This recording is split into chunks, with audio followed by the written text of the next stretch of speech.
श्री स्वामी समर्थ आषाढी एकादशी म्हणजे महाराष्ट्राच्या भक्ती परंपरेतील एक अत्यंत पवित्र आणि महत्त्वाचा दिवस.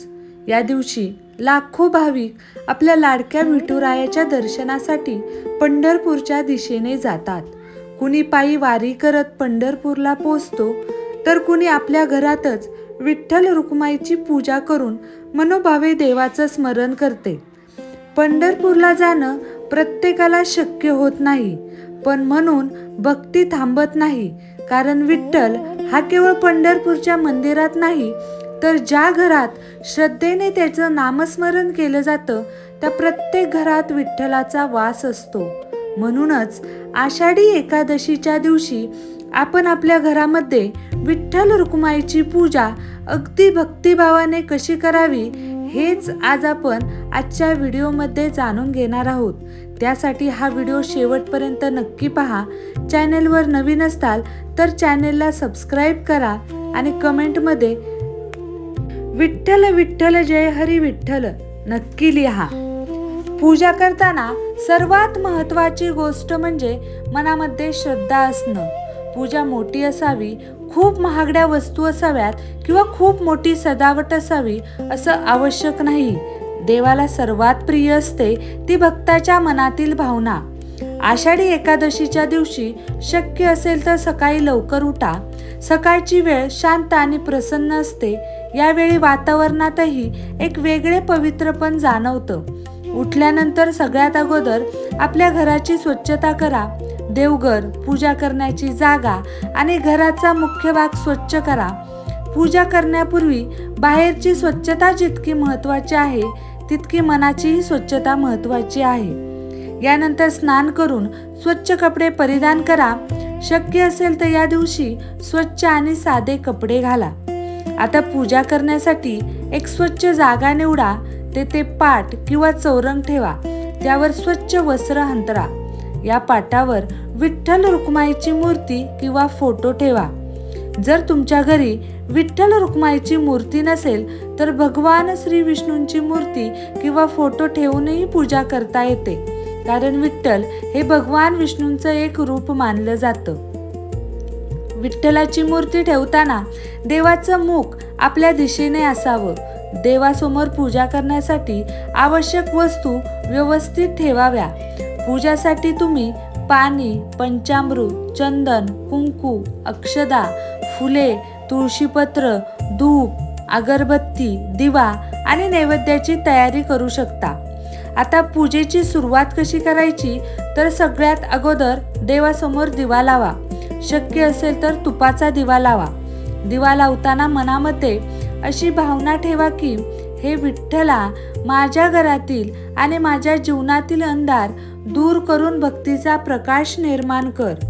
यानंतर धूप आणि अगरबत्ती लावा. आता सगळ्यात अगोदर श्री गणेशाचं स्मरण करा. कोणत्याही शुभ कार्याची सुरुवात गणपती बाप्पांच्या स्मरणाने केली जाते. हात जोडून म्हणा ओम गणपते नमः आणि श्री गणेशाला नमस्कार करा. त्यानंतर मन शांत करून विठ्ठल रुक्माईचं स्मरण करा. आता देवाला स्नान घालण्याची सुरुवात करा. सगळ्यात अगोदर स्वच्छ पाण्याने देवाला स्नान घाला. त्यानंतर ज्यांना शक्य असेल त्यांनी पंचामृताने अभिषेक करावा. पंचामृतामध्ये दूध, दही, तूप, मध आणि साखर यांचा वापर करावा. पंचामृताने अभिषेक करताना मनामध्ये विठ्ठलाचं स्मरण करा. ओम नमो भगवते वासुदेवाय नमः या मंत्र म्हणत देवाला हा अभिषेक करा. ज्यांच्याकडे पंचामृताची तयारी करण्याची सुविधा नसेल त्यांनी फक्त स्वच्छ पाण्याने देवाला अभिषेक केला तरी चालेल. कारण देवाला आपल्या भक्तीची किंमत असते, वस्तूची नाही. अभिषेक झाल्यानंतर देवाला स्वच्छ पाण्याने पुन्हा स्नान घाला. यानंतर देवाला स्वच्छ वस्त्र अर्पण करा. जर मूर्तीला वस्त्र परिधान करणं शक्य नसेल तर देवासमोर स्वच्छ वस्त्र अर्पण करा. यानंतर देवाला चंदन अर्पण करा, कुंकू आणि अक्षदा अर्पण करा. आता देवाला फुले अर्पण करा. तुमच्या घरात उपलब्ध असलेली स्वच्छ फुले तुम्ही देवाला अर्पण करू शकता. त्यानंतर विठ्ठलाला तुळशीपत्र अर्पण करा. विठ्ठल भक्तीमध्ये तुळशीला अत्यंत महत्त्व आहे, म्हणून तुळशीपत्र अर्पण करताना मनापासून विठ्ठलाचं नामस्मरण करा. विठ्ठल विठ्ठल जय हरी विठ्ठल असे म्हणत तुळशीपत्र अर्पण करा. यानंतर विठ्ठल रुक्माई समोर हात जोडून काही क्षण शांत बसा. या क्षणी मनात अनेक विचार असतील, चिंता असतील, अडचणी असतील, पण काही क्षणांसाठी सर्व चिंता बाजूला ठेवून फक्त विठ्ठलाचं स्मरण करा. कारण पूजा म्हणजे केवळ देवाला वस्तू अर्पण करणं नाही, पूजा म्हणजे आपलं मन देवाच्या चरणी ठेवणं. आता देवासमोर नैवेद्य ठेवा. आषाढी एकादशीच्या दिवशी अनेक भक्त उपवास करतात, त्यामुळे उपवासाचे पदार्थ नैवेद्य म्हणून दाखवता येतात. फळे, दूध, केळी, खडीसाखर, साबुदाणा खिचडी, साबुदाण्याची खीर, राजगिरा लाडू, शेंगदाण्याचे पदार्थ किंवा इतर फलाहाराचे पदार्थ देवाला दाखवू शकता. नैवेद्य दाखवताना मनामध्ये अशी भावना असावी, हे विठ्ठला, माझ्या हातून तयार झालेला हा नैवेद्य मी तुझ्या चरणी अर्पण करत आहे. माझी भक्ती स्वीकार. यानंतर काही वेळ देवासमोर शांत बसा. नैवेद्य दाखवल्यानंतर आता विठ्ठल रुक्माईची आरती करा. आरती करताना मनामध्ये पूर्ण श्रद्धा असावी. आरती ही केवळ एक विधी नसून देवाप्रती आपली भक्ती व्यक्त करण्याचा एक सुंदर मार्ग आहे. तुम्ही विठ्ठलाची आरती म्हणू शकता. युगे 28 विठवेरी उभा ही आरती भक्तिभावाने म्हणा. तसेच जयदेव जयदेव जय पांडुरंगा ही आरती देखील म्हणू शकता. आरती करताना देवासमोर दिवा ओवाळा. आरती झाल्यानंतर देवाला नमस्कार करा. आता काही वेळ विठ्ठलाचं नामस्मरण करा. विठ्ठल विठ्ठल जय हरी विठ्ठल, रामकृष्ण हरी, पुंडलिक वरदा हर विठ्ठल असा नामजप करा. तुम्ही 11 वेळा, 21 वेळा किंवा आपल्या श्रद्धेनुसार नामस्मरण करू शकता. नामस्मरण करताना मन शांत ठेवण्याचा प्रयत्न करा. या दिवशी देवाचं नाव घेणं हीच मोठी भक्ती मानली जाते. म्हणून पूजा झाल्यानंतर काही वेळ विठ्ठलाचं नामस्मरण नक्की करा. आता विठ्ठलाच्या चरणी अशी प्रार्थना करा. प्रार्थना करताना देवाकडे आपली मनातील सर्व गोष्टी सांगा. आपल्या अडचणी, दुःख, चिंता आणि इच्छा देवाच्या चरणी अर्पण करा. कारण देवासमोर मन मोकळं केलं की मनाला एक वेगळंच समाधान मिळतं.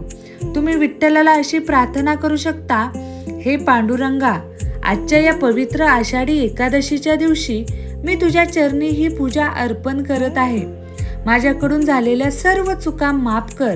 माझ्या करावर तुझी कृपा सदैव राहू दे. माझ्या कुटुंबातील सर्वांना सुख, शांती आणि आरोग्य दे.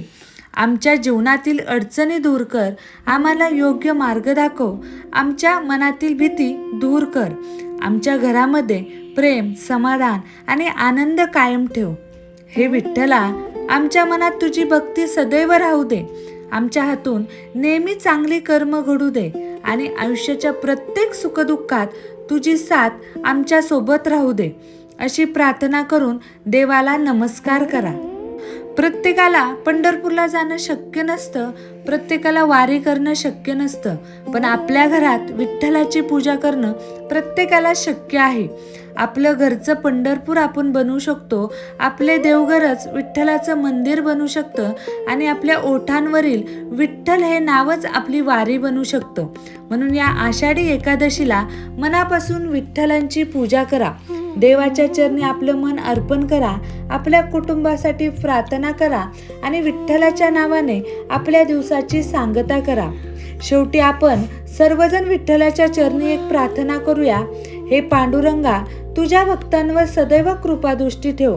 ज्यांच्या आयुष्यात अंधार आहे त्यांच्या जीवनात आशेचा प्रकाश दे आणि प्रत्येक भक्ताच्या मनामध्ये तुझी भक्ती कायम ठेव. विठ्ठल विठ्ठल जय हरी विठ्ठल, पुंडलिक वरदा हरी विठ्ठल, श्री ज्ञानदेव तुकाराम, पंढरीनाथ भगवान की जय. तुम्हा सर्वांना आषाढी एकादशीच्या अगदी मनापासून हार्दिक शुभेच्छा. विठ्ठल रुक्माईची कृपा तुमच्या आणि तुमच्या संपूर्ण कुटुंबावर सदैव राहू दे. जर तुम्हाला आजचा हा व्हिडिओ आवडला असेल तर व्हिडिओला लाईक आणि शेअर करा आणि कमेंटमध्ये सांगा तुम्हाला हा व्हिडिओ कसा वाटला. जर तुम्हाला माझे व्हिडिओ आवडत असतील तर चॅनेलला सबस्क्राईब नक्की करा.